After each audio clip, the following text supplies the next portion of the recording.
ఓం నమో భగవతే వాసుదేవాయ. ఆత్మబంధువులందరికీ నమస్కారం. 507వ నామం పురుషత్తమ. అంటే స్వామి విశ్వరూపుడు కాబట్టి పురుహు ఉత్తమోత్తముడైనందువల్ల ఆయన సత్తమ అన్నారు. అంటే ఆయన విశ్వ విరాట్ స్వరూపుడై ఉత్తముడైనటువంటి స్వామి గనక పురుషత్తమ అన్నారని శంకరాచార్యులు వారు చెప్పారు.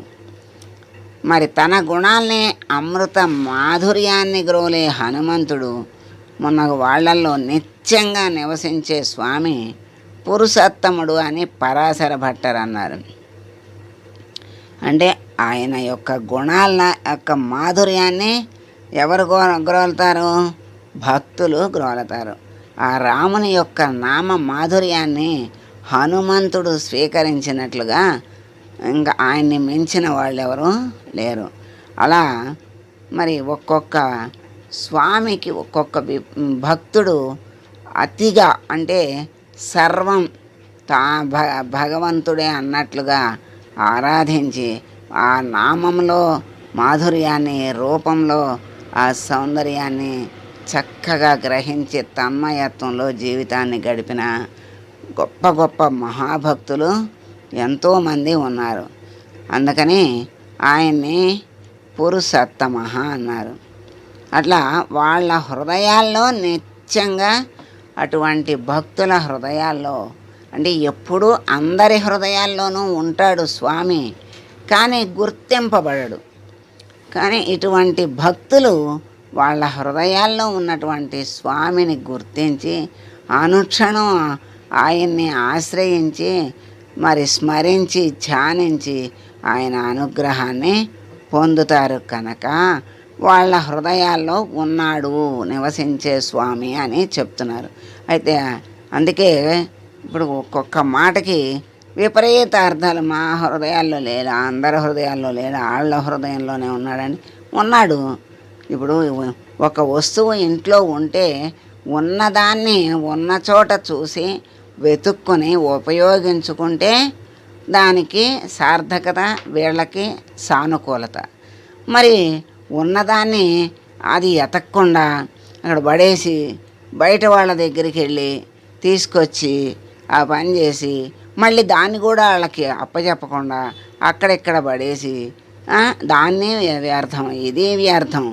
ఎందుకు? మరి వాళ్ళ పని కూడా చెడగొడుతున్న వాళ్ళే అవుతారు. అందుకని ఎవరి ఇంట్లో దాన్ని గ్రహించుకుని ఎవరి ఒంట్లో ఉన్న పరమాత్మని వాళ్ళు గ్రహించి చక్కగా దాన్ని ఆ పరమాత్మని మనసులో నుంచి వాక్కు ద్వారా మనస్సు ద్వారా చక్కగా బయటికంటే ఆ పరమాత్మని అలా దర్శిస్తూ నోటి ద్వారా ఉచ్చరించామనుకోండి, ఆ రూపం బయటకు వస్తుంది. అందరి హృదయాల్ని కూడా రంజల్ల చేస్తుంది, ఆనందపరుస్తుంది. అప్పుడు అందరి హృదయాల్లో ఉన్నటువంటి పరమాత్మ మేల్కొంటాడు. అలా అందరి హృదయాల్లో ఉన్నటువంటి పరమాత్మని తెలుసుకోవటమే జ్ఞానం. తెలుసుకున్న దాన్ని ఉన్నాడు అన్న దృష్టితో మసలుకోవటమే విజ్ఞానం. ఆ మసలుకున్న దానిలో ఉన్నటువంటి ఆనందాన్ని అనుభవించటమే ప్రజ్ఞానం. ఆ ప్రజ్ఞానమే బ్రహ్మస్వరూపంగా చెప్తుంది మన వేదం. అలా ఆ గుణాలనే అమృత మాధుర్యాన్ని గ్రోలే హనుమంతుడు మొదలైన భక్తులందరూ మరి అందరిలో నివసించే స్వామి గనక పురుషోత్తముడు అన్నారని పరాశర భట్టరు వ్యాఖ్యానించారు. స్నేహో మే పరమో రాజన్ త్వయి నిత్యం ప్రతిష్ఠిత భక్తిశ్చ నియతా వీర భావో నాణ్యత్ర గచ్చతి అన్నారు. ఓ శ్రీరామచంద్ర, నీ అందే నాకు స్నేహం ఉంది. నీ హృదయం నీ విషయంలో తప్ప ఇతర విషయాలపైకి ఎన్నడూ వెళ్ళదని హనుమంతుడు పలికినట్లుగా వాల్మీకి చెప్పారు. పురు ప్లస్ సత్ ప్లస్ తమః అంటే బ్రహ్మాదులలో ఉండే శ్రేష్ఠుడు పరిపూర్ణుడు. బ్రహ్మాదులంటే బ్రహ్మ, విష్ణు, రుద్ర, ఈశ్వర, సదాశివులు దేవతలందరూ బ్రహ్మాదులు అన్నారు. అందరి దేవతలలో బ్రహ్మాదుల్లో ఉండే శ్రేష్ఠుడు, పరిపూర్ణుడు. మరి ఆయన నాశము లేనటువంటి వాడు గనక నాశరహితుడు అన్నారు. దేశ కాలాతీతుడై శోభించేవాడు పురుషోత్తముడు అని సత్యసంధుల వారు వ్యాఖ్యానించారు. పుణ్యాత్ములు స్వామిని ఓం పురుషోత్తమాయ నమః అని ప్రశంసిస్తూ ఉన్నారు. అయితే ఈ పురుషోత్తముని అర్థం ఇంకా మనం తెలుసుకుందాం. భగవద్గీతలో కృష్ణుడు జ్ఞానవంతుల్లో జ్ఞానాన్ని నేనే అని చెప్పాడు, సత్యవంతుల్లో సత్యాన్ని నేనే అన్నాడు. ఈ విధంగా ఎవరి సద్గుణాలు, ఎవరిలో ఉన్న సద్గుణం ఉన్నా ఆ సద్గుణ స్వరూపంగా నేనే ఉన్నాను అన్నాడు. ఎవరిలో మరి ఒక్కొక్క ప్రతిభా పాఠవాలు ఉంటాయి కదా, ఒక్కొక్కళ్ళలో ఒక్కొక్క ప్రజ్ఞ చక్కగా మేల్కొంటుంది. ఆ ప్రతిభా పాఠవాలు ఎవరిలో ఉన్నా ఆ స్వరూపం నేనే అన్నాడు. ఆ విధంగా జీవులకి జయాన్ని కలిగిస్తూ ఉన్నాడు. మరి ఈ విధంగా జయం అనేది భౌతిక లోకానికి సంబంధించింది అనుకుంటాం. బయట పోటీల్లో పాల్గొని జయం పొందితే గొప్ప అనుకుంటాం. కానీ బయట పొందే విజయం అది బాహ్యమే, అది క్షణికమే. ఆ తర్వాత అంతకంటే ఎక్కువగా విజయం పొందిన వాళ్ళు ఉన్నారనుకోండి, వీళ్ళని మర్చిపోతారు. అందుకే గిన్నిస్ బుక్లో వాళ్ళని మరి బీట్ చేసి ఇంకొకళ్ళు వచ్చారనుకోండి, వాడు ముందుంటాడు, వీడు వెనకైపోతాడు. ఇది బాహ్య విజయం లక్షణం. అంతర్విజయం పొందాలి. అంతర్లోకాలకి వెళ్ళి అంతే లోపల ఉన్నటువంటి మన లోపల ఉన్నటువంటి దుష్టులు ఉన్నారు, శత్రువులు ఉన్నారు కదా, ఆ దుష్టుని బలంతో మనం ఆ దుష్టుల్ని జయించటం వల్ల మనకు ఏమొస్తుంది? పైన సద్గుణత్వం వస్తుంది. సద్గుణవంతుడుగా మరి విజయం పొందినట్లు అవుతుంది. మరి ఎప్పటికప్పుడు ఈ విజయం శాశ్వతమైనదే అయినా మళ్ళా వాళ్ళు శత్రువులు దాడి చేయటానికి చూస్తూనే ఉంటారు. ఆ శత్రువుల్ని ఎప్పుడూ ఎదుర్కోవడానికి సిద్ధంగానే ఉండాలి. శాశ్వతంగా వాళ్ళని సంహరిస్తే వాళ్ళు రారు. అణిచారనుకోండి, అణిస్తే మళ్ళీ పైకి వస్తారు. మరి మొదట సహనంతో దాన్ని అణచటం అనేది, శత్రువుని అణచటం అనేది జరుగుతుంది. కానీ ఎంత సహనాన్ని మరి ప్రదర్శించినా మళ్ళీ ఒకప్పుడు ఆ శత్రువే బయటకు వచ్చి వాడే జయిస్తాడు. కనుక మళ్ళీ ఆ మంచి రూపం మాసిపోతుంది. అందుకని ఆ శత్రువుని సమూలంగా నరికేయాలే తప్ప మొదలుంచి పైన నరికితే మరి మళ్ళీ చిగుళ్ళు వచ్చి విస్తరించినట్లుగా ఈ దుష్ట గుణాలు అలా విస్తరిస్తాయి. కనుక వాటిని పూర్తిగా సంహరించాలి అంటే మనసులో నుంచి వాటిని సమూలంగా తీసేయాలి. మరి ఎలా దీనికి రుజువు అంటే ఎప్పుడూ భగవంతుని స్మరణతో అందరిలోనూ భగవంతుణ్ణి చూస్తూ, అందరికీ మంచి పనులను చేస్తూ, సేవ చేస్తూ, అందరినీ ప్రేమతో ఆదరిస్తూ ఉండటం వల్ల, ఆ ప్రేమతో ఆచరించడం వల్ల వాళ్ళల్లో కూడా చక్కని ప్రేమ, ఆదరణ వాళ్ళల్లో కూడా మేల్కొంటుంది. వాళ్ళని కూడా పునీతుల్ని చేస్తుంది. అందుకే ప్రేమతో జయించగలం కానీ ద్వేషంతో జయించలేరు అంటారు. అంటే ద్వేషం పెట్టుకున్నప్పుడు వీడు ద్వేషంగా వాడి మీద పడితే వాడు ద్వేషంతో వీడి మాటలైనా పెరుగుతాయి, చేతలైనా పెరుగుతాయి, లోపల ఆవేశాలు పెరిగి ఎక్కడి దాకా అయినా వెళ్తాయి. ఎవ్వరూ తగ్గరు. ద్వేషం పెరిగిందంటే వాడు దీనుడైపోయినట్టు. అంటే దీనుడంటే దేనికి పనికిన రానివాడు అయిపోయినట్టే. కాకపోతే వాడికి తెలియదు, నేనే గొప్ప, వాడి మీద పగ సాధిస్తున్నాను అనుకుంటాడు. కానీ వాడు ఏ స్థితికి వెళ్ళిపోతున్నాడో, ఎంత అధోగతికి వెళ్ళిపోతున్నాడో వాడికి ఏమీ తెలియదు. మరి ప్రేమతో అందరినీ జయించవచ్చు, అన్నిటినీ జయించవచ్చు అన్న. ప్రేమ అంటే ఏం ప్రేమ? ఇప్పుడు అందరి నోట్లో నుంచి వచ్చేటువంటి ప్రేమ కాదు.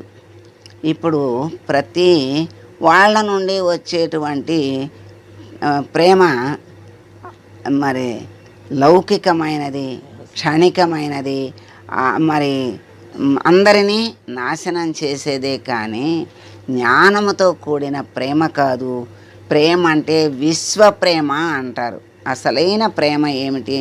జ్ఞానంతో కూడుకున్న ప్రేమ అంటే విశ్వప్రేమ. అన్నిటినీ భగవత్ స్వరూపంగా చూడటమే, ప్రేమించటమే, సేవలు చెయ్యటమే.